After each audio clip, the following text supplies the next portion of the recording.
Zero Malabar സഭയുടെ ആരാധനക്രമ വിഷയവുമായി ബന്ധപ്പെട്ട് എറണാകുളം അങ്കമാലി അതിരൂപതയിൽ നടന്നുകൊണ്ടിരിക്കുന്ന അച്ചടക്ക രാഹിത്യ പ്രവർത്തികളെ സഭാപരമായ കാനൂനിക നടപടികളിലൂടെ ക്രമപ്പെടുത്തുന്നതിനായി സീറോ മലബാർ സഭ ആസ്ഥാനമായ മൗണ്ട് സെന്റ് തോമസിൽ പ്രത്യേക കോടതി 2024 ഡിസംബർ 18 നിലവിൽ വന്നു.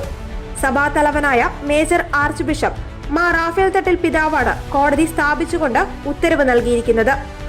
പൗരസ്ത്യ സഭകൾക്കായുള്ള കാനൂൻ നിയമത്തിന്റെ 89 നമ്പർ പ്രകാരം പൗരോഹിത്യ ശുശ്രൂഷകരുടെ അച്ചടക്ക മേൽനോട്ടം നടത്തുവാനുള്ള അവകാശവും കടമയും മേജർ ആർച്ച് ബിഷപ്പിൽ നിക്ഷിപ്തമാണ്. കൽപ്പനകളും മുന്നറിയിപ്പുകളും നിരാകരിക്കപ്പെട്ടാൽ നിയമപ്രകാരം അച്ചടക്ക നടപടികൾ കൈക്കൊള്ളുന്നതിനായി മേജർ ആർച്ച് ബിഷപ്പ് സ്ഥാപിക്കുന്ന പ്രത്യേക കോടതിയാണ് നിലവിൽ വന്നിരിക്കുന്നത്. വിശുദ്ധ കുർബാനയർപ്പണത്തിന്റെ ഏകീകൃത രീതി സീറോ മലബാർ സഭയിൽ നിലവിൽ വന്നത് 2021 നവംബർ 28